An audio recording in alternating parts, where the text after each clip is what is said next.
જેમાં સૌથી પહેલા શરૂઆત કરીએ વરસાદથી। તો છેલ્લા એક અઠવાડિયા કરતાં વધુ સમયથી મેઘરાજાએ ગુજરાતના અલગ અલગ પંથકોને બરાબરના ગમરોળ્યા અને બરાબરની ધડબડાટી બોલાવી, પરંતુ હવે આવનારા 3 દિવસ માટે વરસાદનું જોર ઘટવાનું છે, આ આગાહી કરવામાં આવી છે અને એની પાછળના કેટલાક કારણો પણ છે। ગ્રાફિક્સના માધ્યમથી આપણે સમજવાની કોશિશ કરીશું કે શા માટે આવું કહેવામાં આવી રહ્યું છે અને અત્યાર સુધી જે ભારે વરસાદ દક્ષિણ ગુજરાત અને સૌરાષ્ટ્રના કેટલાક પંથકમાં પડ્યો હતો એ હવે નહીં પડે। 3 દિવસ માટે હળવો વરસાદ ક્યાંક પડી શકે, કારણ કે વરસાદી ખેંચી લાવતી જે સિસ્ટમ છે એ નબળી પડી છે અને સાયક્લોનિક સિસ્ટમ હવે ઉત્તર ગુજરાતથી દક્ષિણ તરફ ફંટાઈ છે। આગામી 3 દિવસ ભારે વરસાદની શક્યતા સંપૂર્ણપણે નહિવત છે। ક્યાંક છૂટો છવાયો વરસાદ વરસી શકે આ સંભાવના વ્યક્ત કરાય છે અને આવતીકાલથી હવે હળવોથી મધ્યમ વરસાદ આવનારા 3 દિવસ માટે પડશે, આ કહેવામાં આવ્યું છે હવામાન વિભાગ દ્વારા। અને શા માટે આવું કહેવામાં આવ્યું છે, કયા કયા એવા જિલ્લાઓ છે જ્યાં વાવણી લાયક વરસાદની હજુ ઘટ છે, તો અરવલ્લી, સાબરકાંઠા એ તમામ, દાહોદ જિલ્લા, મોડાસા, ખેડબ્રહ્મા, માલપુર, મેઘરજમાં વરસાદની મોટા પાયે ઘટ છે। વાવણી લાયક વરસાદ નથી વરસ્યો અને એના કારણે ઘણા બધા ખેડૂતોએ વાવણી નથી કરી। સુરેન્દ્રનગરમાં પણ ઓછા વરસાદને કારણે ખેડૂતોમાં ચિંતા છે, વાવણી કરી દીધી છે। તો દાહોદમાં માત્ર અત્યારે 30% એવા ખેડૂતો છે કે જેમણે વાવણી કરી છે, કારણ કે વાવણી લાયક વરસાદ જ નથી પડ્યો તો એમને ડર સતાવી રહ્યો છે કે અત્યારે વાવણી કરવી કેવી રીતે, અને વાવણી લાયક વરસાદની આ ખેડૂતો રાહ જોઈ રહ્યા છે। તો ગુજરાતના ઘણા બધા એવા જિલ્લાઓ છે, મોટાભાગના એવા તાલુકાઓ છે કે જ્યાં હજુ પણ વાવણી લાયક વરસાદ નથી વરસ્યો અને હજુ આવનારા 3 દિવસ માટે હવે કહેવાય રહ્યું છે કે ભારે વરસાદની શક્યતા નહીવત છે। ક્યાંક સામાન્ય એકદમ હળવો વરસાદ, છૂટો છવાયો વરસાદ વરસી શકે છે, ત્યારબાદ ફરી પાછો વરસાદ વરસશે કે કેમ એ જાણીશું આપણે। આપણી સાથે હવામાન નિષ્ણાંત પરેશ ગોસ્વામી જોડાઈ ગયા છે, એમની પાસેથી જાણીશું કે આખરે એની પાછળનું કારણ શું છે। પરેશભાઈ, સ્વાગત છે સંદેશમાં। શું કારણ છે કે હવે વરસાદનું જોર ઘટશે અને ફરી પાછો વરસાદ ક્યારે વરસશે, કારણ કે ખેડૂતો તો રાહ જોઈને બેઠા છે?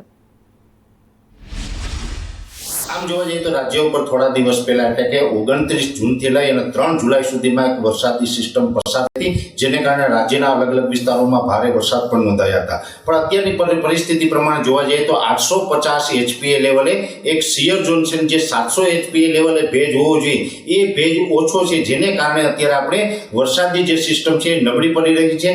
ખાસ કરીને જે ગત સિસ્ટમ હતી એ અરબ સાગરમાંથી પસાર થઈ, જેના કારણે સૌરાષ્ટ્ર, દક્ષિણ ગુજરાત અને રાજ્યના અનેક બીજા વિસ્તારોમાં પણ સારા વરસાદો નોંધાયા હતા। અત્યારે જોવા જઈએ તો જેવી રીતે હાઈ લેવલના વાદળો છે અને 850 HPA લેવલે સિયર ઝોન છે, જેને કારણે વાદળો દેખાઈ રહ્યા છે પણ વરસાદ આવી રહ્યો નથી।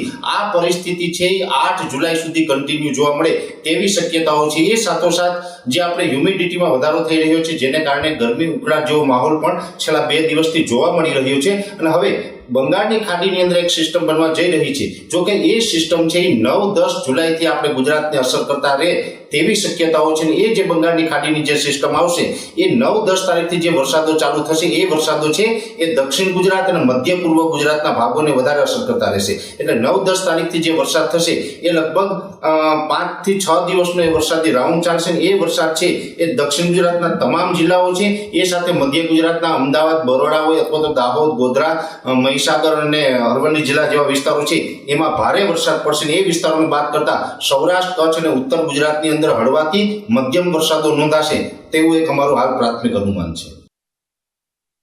વરસાદની ઘટ વર્તાઈ રહી છે, 3 દિવસ હવે નબળો વરસાદ રહેશે, બહુ જોર ઘટી જશે, પરંતુ ક્યાં વરસાદ વરસ્યો છે, કારણ કે કેટલાક એવા જિલ્લાઓ છે, કેટલાક એવા પંથકો છે કે જ્યાં વરસાદ વરસ્યો છે, એની આપણે વાત કરીએ, એના દ્રશ્યો આપણે બતાવીશું। તો સુરત જિલ્લામાં સાર્વત્રિક વરસાદ વરસ્યો છે। માંડવીની વરહે નદીમાં તો પાણીની આવક થઈ છે અને તેના કારણે આ નદી 2 કાંઠે વહેતી થઈ છે। દેવગઢથી લુહારવડ વચ્ચેના રોડ પર પાણી ફરી વળ્યા હતા, લો લેવલ બ્રિજ પર પાણી ભરાઈ જતા રોડ બંધ કરવાની ફરજ પડી હતી। તો અલગ અલગ દ્રશ્યો અમે આપને બતાવતા રહીશું એક બાદ એક। સુરત જિલ્લાનો એકમાત્ર ધોધ ઉમરપાડા તાલુકાનો દેવઘાટ ધોધ ભારે વરસાદને કારણે જીવંત થયો છે, કારણ કે સુરતના ગ્રામ્ય વિસ્તારોમાં સતત ધોધમાર વરસાદ વરસી રહ્યો છે અને નદી નાળાઓ છલકાઈ રહ્યા છે। આ ધોધ જીવંત થતાં આહલાદક દ્રશ્યોનું નિર્માણ થયું હતું। તો સુરતમાં સારો એવો વરસાદ વરસી રહ્યો છે। ઉમરપાડા તાલુકામાં જ 1.25 ઇંચ જેટલો વરસાદ વરસ્યો હતો અને તેના કારણે આ દેવઘાટ ધોધ જીવંત થયો હતો અને દક્ષિણ ગુજરાતના પંથકોમાં સતત વરસાદ વરસી રહ્યો છે, પરંતુ હવે થોડો સમય માટે બ્રેક લેવાઈ શકે એવી સંભાવના છે।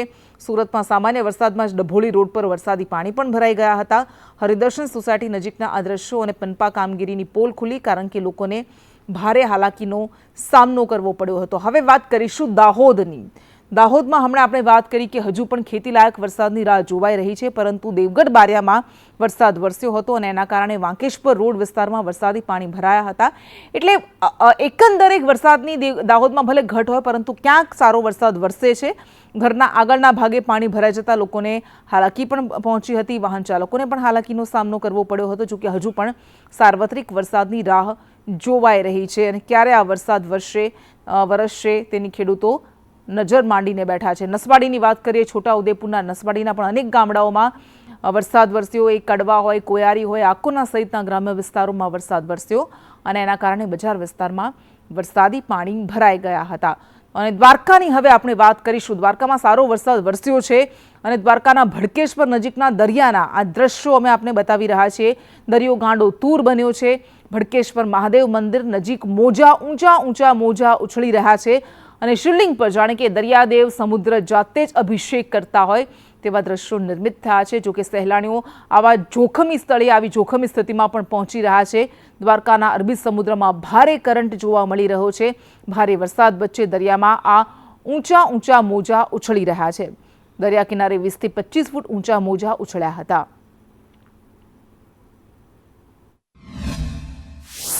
અરબી સમુદ્રમાં હવામાનને લઈને આપ જોઈ શકો છો કે ભારેથી અતિ ભારે કરંટ જોવા મળ્યો છે અને દ્વારકાનો જે અરબી સમુદ્ર છે તેમાં દરિયાએ રૌદ્ર સ્વરૂપ ધારણ કર્યું છે અને ગોમતી ઘાટ છે ત્યાં પણ ઊંચા મોજા ઉછળી રહ્યા છે અને જે દરિયાઈ કાંઠો છે ત્યાં 20 થી 25 ફૂટ મોજા ઊંચા ઉછળી રહ્યા છે.